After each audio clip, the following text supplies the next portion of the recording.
Welcome to Glowing Success. My name is Heidi and I am your host. This podcast is for beauty entrepreneurs. Join me weekly as we dive into the beauty industry's ins and outs, from business strategies, top-selling services, and taboo topics. I will be interviewing industry leaders with empowering stories and game-changing insights. Let's illuminate your path to success together. Let's jump into this next episode.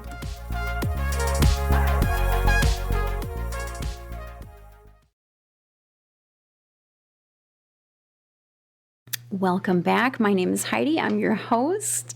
Let's talk about a taboo topic, competition.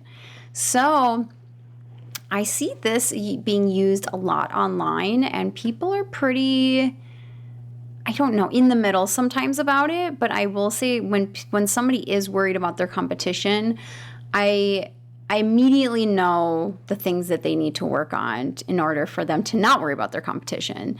So early on in my career, definitely worried about the competition, just like everybody else, and which rightfully so, because in this industry, in the service industry in general, so it doesn't matter if you're in the beauty industry, a bartender, a tattoo artist, doesn't matter what you're doing in the service industry, you are going to have competition. Point blank period. So let's take a deep breath and sit with that for a minute. You're going to have competition. So that is something that you will either just have to get used to and figure it out, or it might take a little bit of doing things in order for you to feel more comfortable with your competition. So one of the things that I really focused on early on in my career is how can I set myself apart from my competition, right? Because that's essentially the key, is how can you set yourself apart enough where you either feel confident that you're confident in everything that you're doing, or to the point where you are just not concerned with your competition at all. So brainstorm. So sometimes when you're just getting out of, let's say, beauty school, for instance, and you don't really have a lot of unique things yet because you learned all the same things in beauty school and now you're applying all those same things. So you haven't really taken a lot of advanced trainings yet. You haven't really separated yourself from everybody else that graduated alongside you, or even anybody that's graduated in the recent years that hasn't done anything to set themselves apart. And that's totally okay. That's where you are in your career. But what I would give any kind of recommendation is trying to take some extra advanced skills outside of school. So school is always purely just going to be foundational and teaching you the foundation knowledge that you need to either offer that service or be licensed in that service.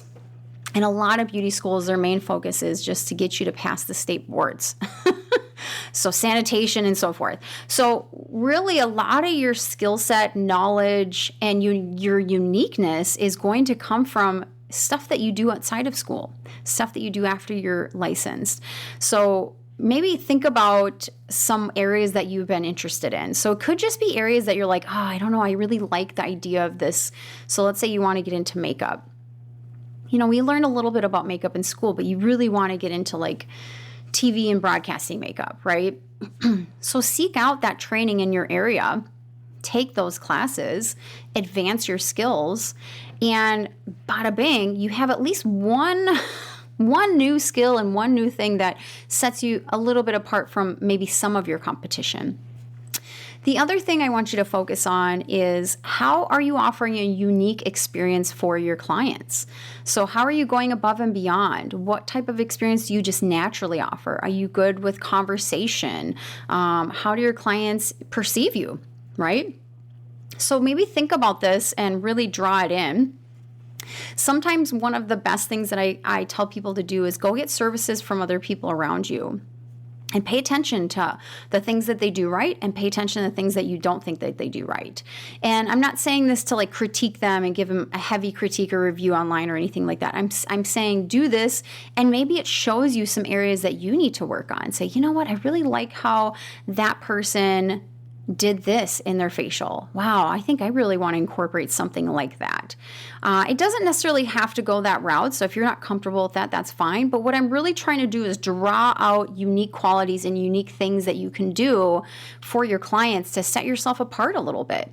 But not only that, is when you're finding your uniqueness, your self-confidence and self-awareness really is going to boost. And as soon as that boosts, you are probably not going to think about your competition as much. So one of the things that I always like to say too is focus on your own flowers, right? So you can't be, what do they say? The grass is always greener on the other side or something, but it's not always greener. It's greener where you grow it or where you water it. So same thing. I don't like to use grass because I'm not really a big fan of grass, but I am a big fan of flowers and plants and things like that. So water your plants, so to speak. So work on your skills, work on maybe your skill set. So whatever service you offer, be the best at that service. Work on the uniqueness that you offer your clients. So what kind of unique experience are you bringing to them? What are they saying about it? Get that feedback, right? We just talked about feedback the other day. What are your current clients saying about their experience with you?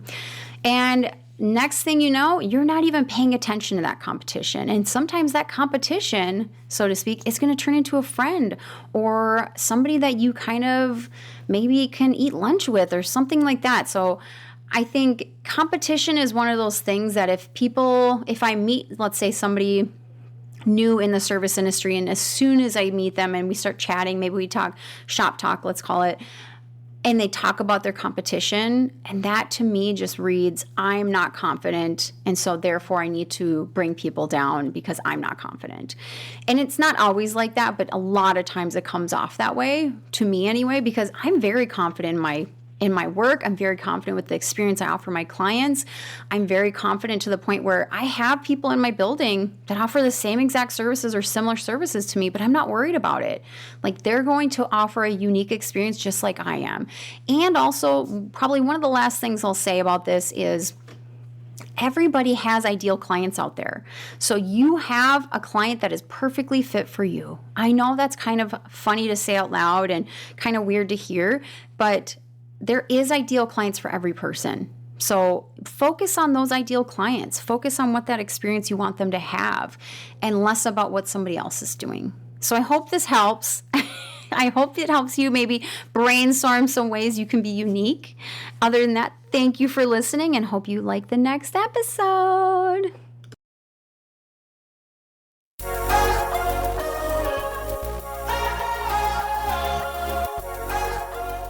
I hope you liked that episode and found something useful or a tip that you can use immediately. If you are wanting more marketing tips, business tips, or anything like that, I have a lot of resources on my website. So I have PDFs that you can download for free. So look in your show notes. There should be a link in the show notes that you can click on and it'll take you right to my coaching website. And thanks for listening.